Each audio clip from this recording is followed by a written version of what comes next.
सबसे पहले ये वीडियो देखिए। मेहता जी कितने का स्कैम किया? मेहता जी कितने का स्कैम किया? लोगों के पैसे आपने डुबा दिए, लोगों के पैसे खा लिए आपने। मेहता जी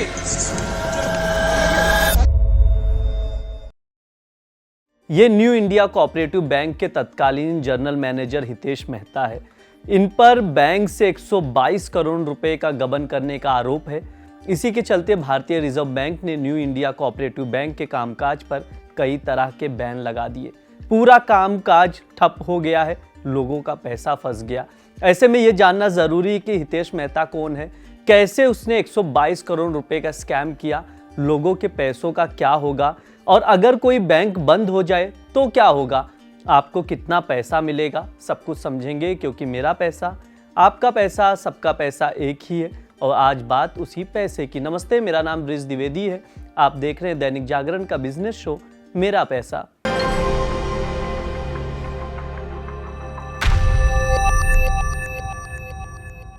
न्यू इंडिया कोऑपरेटिव बैंक में हुए 122 करोड़ के घोटाले का मास्टरमाइंड बैंक का तत्कालीन जनरल मैनेजर हितेश मेहता है। अक्टूबर में बैंक से रिटायर हुए हितेश मेहता साल 2020 से लेकर 2024 के अंत तक बैंक के लॉकर से पैसे निकालता रहा और बैंक को इसकी भनक तक ना लगी। आरबीआई अगर बैंक का फिजिकल वेरिफिकेशन ना करता तो ये घोटाला दबा ही रहता। मुंबई पुलिस ने हितेश मेहता को अब गिरफ्तार भी कर लिया है। एफआईआर के अनुसार आरोपियों ने अपने आधिकारिक पदों का दुरुपयोग किया, साजिश रची और बैंक से 122 करोड़ रुपए का गबन किया। इस मामले की जांच मुंबई पुलिस की आर्थिक अपराध शाखा को सौंपी गई है। जांच डीसीपी मंगेश शिंदे की निगरानी में की जाएगी, जो बैंकिंग से संबंधित वित्तीय अपराधों की जांच करते हैं। आरबीआई के न्यू इंडिया कोऑपरेटिव बैंक पर धन निकासी और जमा पर रोक लगाने के बाद बैंक ग्राहक चिंतित हैं और वे लगातार बैंक से अपना पैसा लौटाने की मांग कर रहे हैं।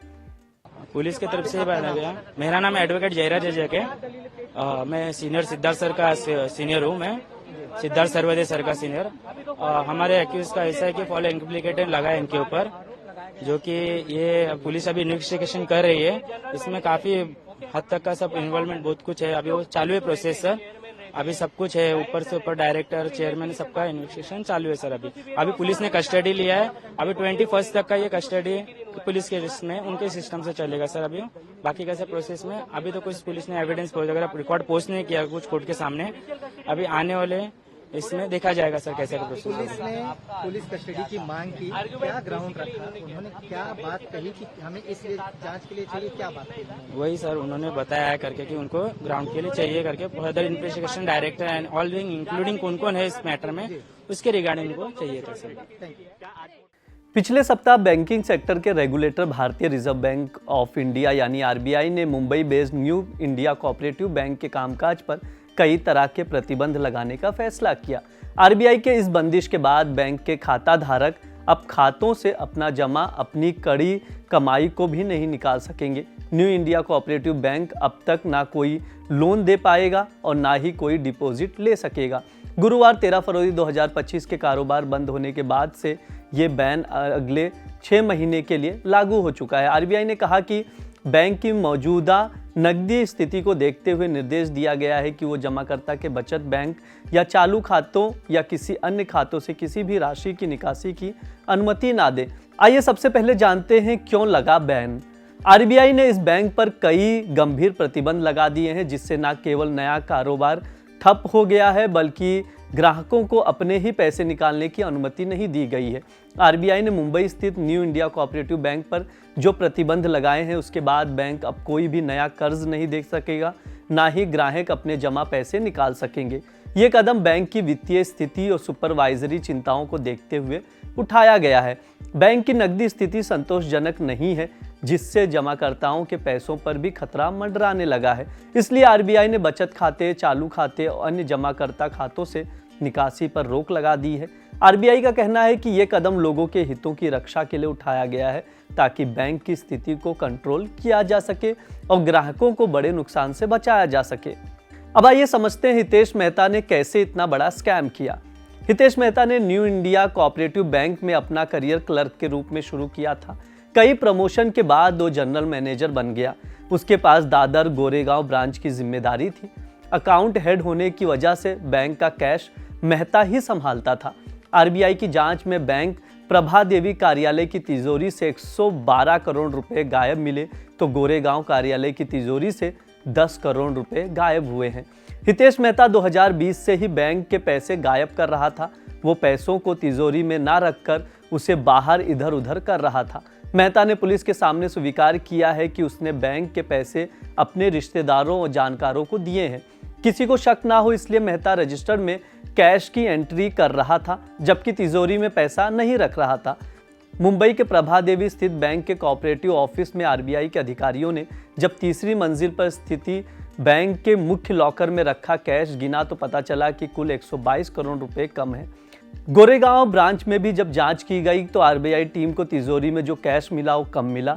बयान के मुताबिक कुछ घंटों बाद आरबीआई के अधिकारियों ने बैंक के वरिष्ठ अधिकारियों को ऊपर बुलाया और बताया कि तीसरी मंजिल पर स्थित बैंक के लॉकर में रखी नकदी और रजिस्टर में दर्ज नकदी में भारी अंतर है। अब पुलिस ने गिरफ्तार कर लिया है और मामले में पूछताछ चल रही है। ऐसे में ये जान लेना भी बहुत ज़रूरी है, अगर कोई बैंक बंद हो जाए या बैन लग जाए तो क्या होगा, आपको कितना पैसा वापस मिलेगा। जैसा कि हमने बताया कि आरबीआई ने न्यू इंडिया कोऑपरेटिव बैंक पर बैन लगा दिया है। न्यू इंडिया कोऑपरेटिव बैंक पर बैन का मतलब है कि अब से ग्राहक धन निकासी या लेन देन नहीं कर पाएंगे। बैंक पर यह बैन बीते गुरुवार से अगले 6 महीनों के लिए लागू हो चुका है। अब ग्राहकों को डर सता रहा है कि उनकी मेहनत की कमाई डूब जाएगी। ऐसे में सवाल है कि अब ग्राहक करें तो करें क्या। दरअसल ये पहली बार नहीं है जब किसी बैंक पर आरबीआई ने बैन लगाया हो। रिजर्व बैंक ऑफ इंडिया ने पहले भी कई बैंकों के खिलाफ इस तरह का एक्शन ले चुका है। पिछले साल शिरपुर मर्चेंट कोऑपरेटिव बैंक पर प्रतिबंध लगाया था। इससे पहले पीएमसी बैंक और यस बैंक पर भी कड़े प्रतिबंध लगाए गए थे। 2 साल पहले उत्तर प्रदेश और अन्य राज्यों में कुछ सहकारी बैंकों पर भी इसी प्रकार के बैन लगाए गए थे। जिन ग्राहकों के न्यू इंडिया कोऑपरेटिव बैंक में खाते हैं और जमा है वे अपने खातों से पैसा नहीं निकाल सकेंगे। हालांकि आरबीआई ने यह स्पष्ट किया है कि बैंक की स्थिति में सुधार होने के बाद ही बैन हटाया जाएगा। अब सवाल यह है कि अगर कोई बैंक बंद हो जाए तो ग्राहकों को कितना पैसा वापस मिलता है। आपको बता दें, अगर कोई बैंक डूब जाता है या उसका लाइसेंस आरबीआई की ओर से रद्द कर दिया जाता है तो ग्राहक अपने खाते में अधिकतम 5 लाख रुपए तक प्राप्त कर सकते हैं। 5 लाख रुपए तक की जमा राशि बीमा द्वारा कवर की जाती है। ग्राहक के खाते, एफडी और बचत खाते के कुल 5 लाख रुपए तक की राशि ही वापस की जाएगी। अगर आपका पैसा किसी बैंक के विभिन्न शाखाओं में जमा है तो भी आप अधिकतम 5 लाख रुपए ही निकाल सकेंगे। उदाहरण के लिए अगर आपके एक बैंक में 7 लाख रुपए जमा है, आपके खाते में 2 लाख और एफडी में 2 लाख और किसी अन्य खाते में 3 लाख हैं और अगर वो बैंक बैन हो जाता है तो आप केवल 5 लाख रुपए ही निकाल सकेंगे। इस शो में इतना ही। देखते रहिए दैनिक जागरण। शुक्रिया।